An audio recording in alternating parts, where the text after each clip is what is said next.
Olá, queridos alunos, nós vamos estar estudando nesta aula sobre os sofistas. É o assunto nosso nessa terceira aula de filosofia. O que seria qual o significado dessa palavra sofistas? Essa palavra significa sofos, né? Da onde também se origina a palavra filosofia. Sofos significa sábios e geralmente os sofistas são vistos como especialistas do saber. Essa palavra sofista ganhou uma conotação pejorativa e negativa com o passar do tempo, mas eles eram, vamos dizer, palestrantes na antiga Grécia e vendia os seus conhecimentos. Talvez essa venda dos conhecimentos é que deu a eles essa conotação negativa. Qual o contexto em que eles surgiram? Nós vamos falar mais na frente sobre Sócrates, que também criticou de certa forma os sofistas, Platão e Aristóteles, mas o contexto que eles surgem é no contexto da praça, do debate público, na Ágora, né, que era a praça pública.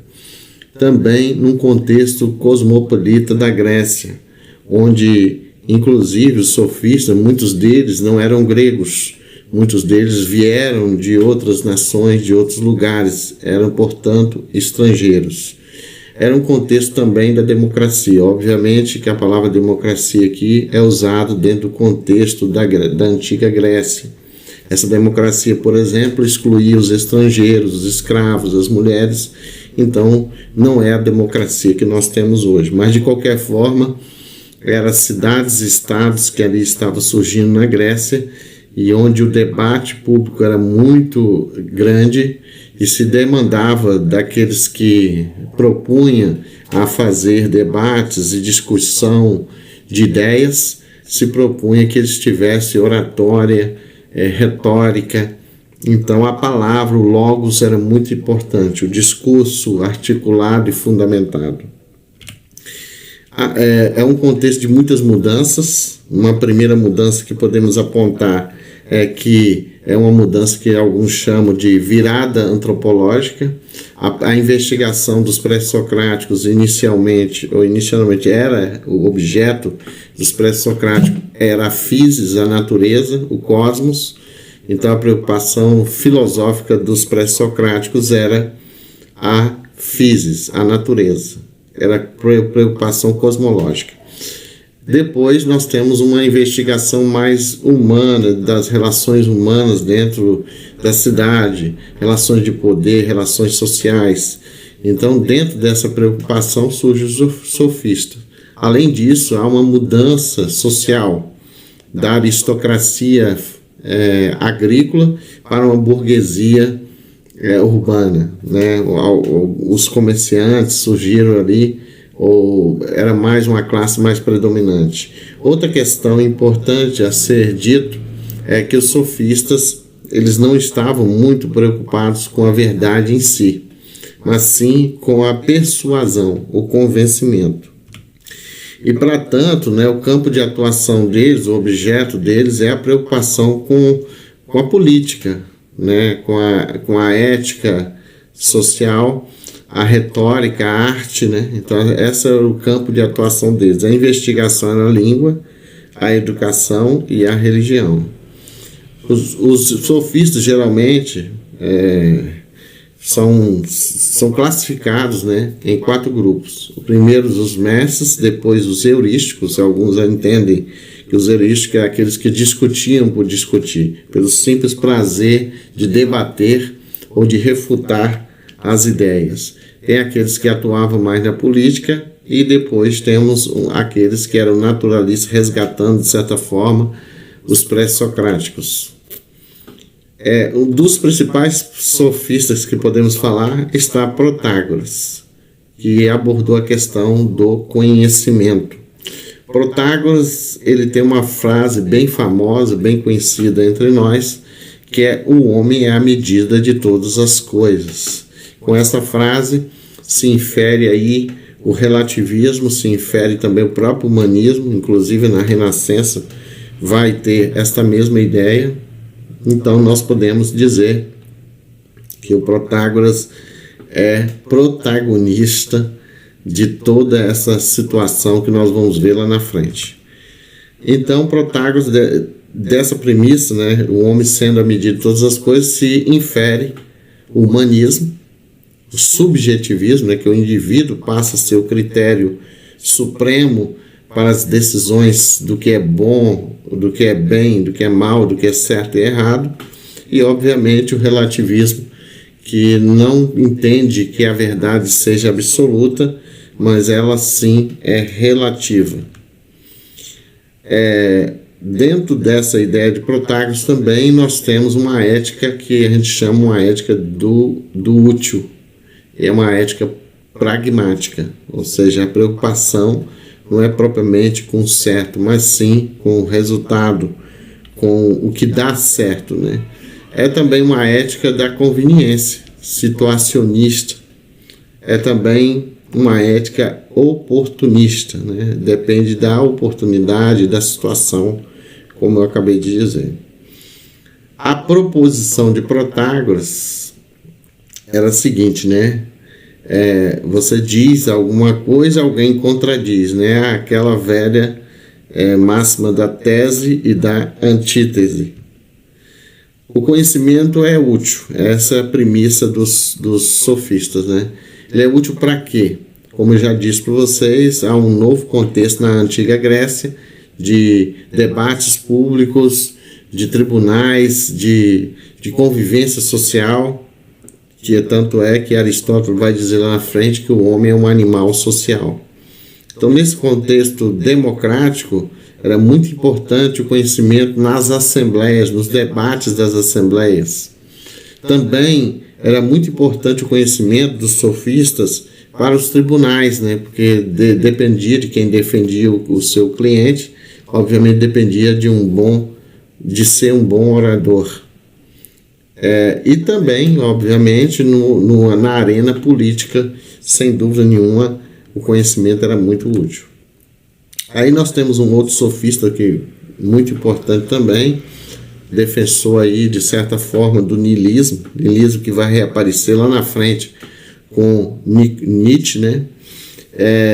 A premissa básica dele é que nada existe.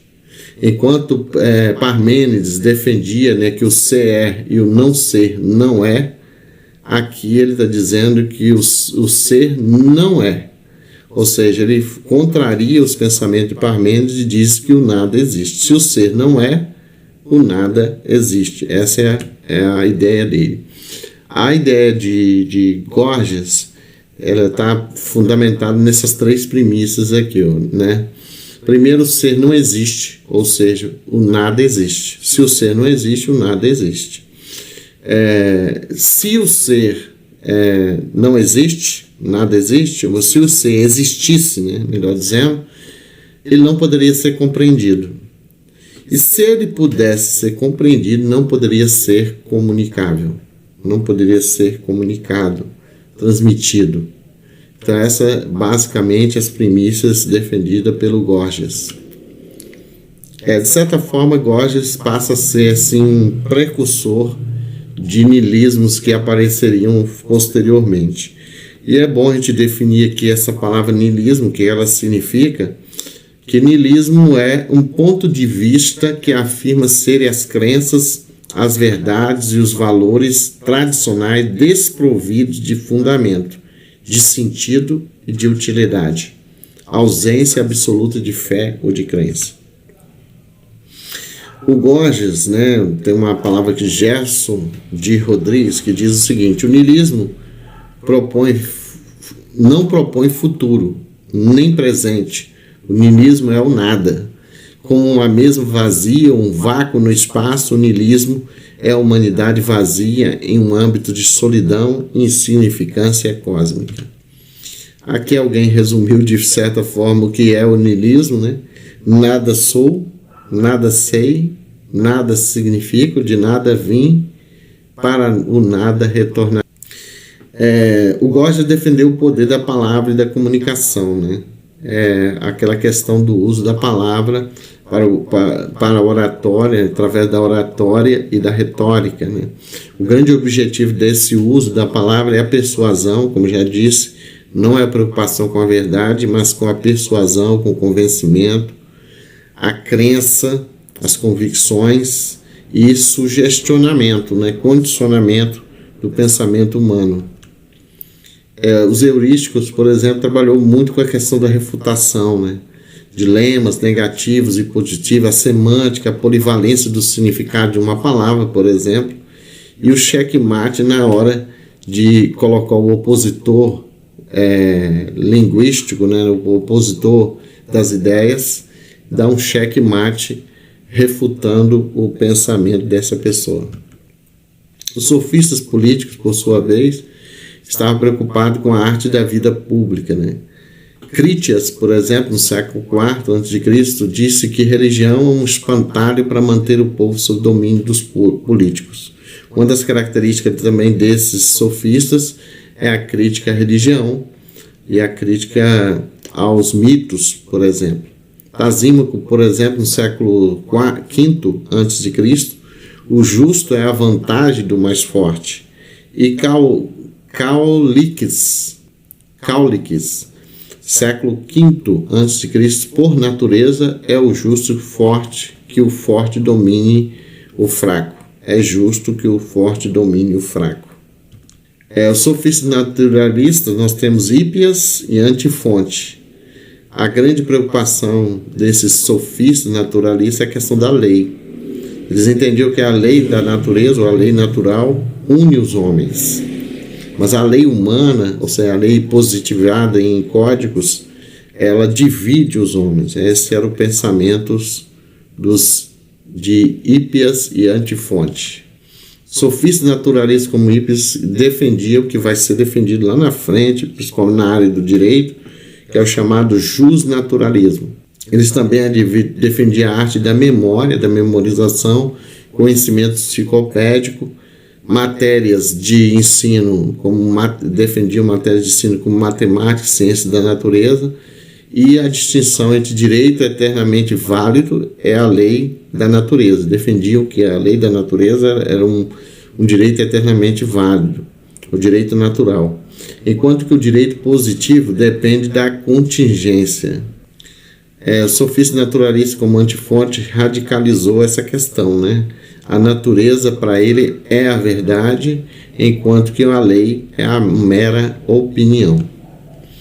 Também defenderam o igualitarismo, algo que vai, por exemplo, acontecer na Revolução. Eles anteciparam muitas coisas que aconteceram lá na frente, no século XVI, no século XVIII, na Revolução Francesa, por exemplo. Por natureza, todos são absolutamente iguais, tanto grego quanto bárbaros. É uma coisa bem, vamos dizer, avançada para o seu tempo. E o cosmopolitismo também. Cada cidadão de qualquer cidade é igual a outra. Cada homem de qualquer classe é igual a outra. Cada homem de qualquer país é igual ao outro. A contribuição dos sofistas, nós podemos dizer, na moral, eles defenderam o relativismo, o niilismo e o utilitarismo. Na área do conhecimento, o logos comporta controvérsias. E na área da religião, a fé pode ser uma projeção dos defeitos humanos e uma manipulação do poder político.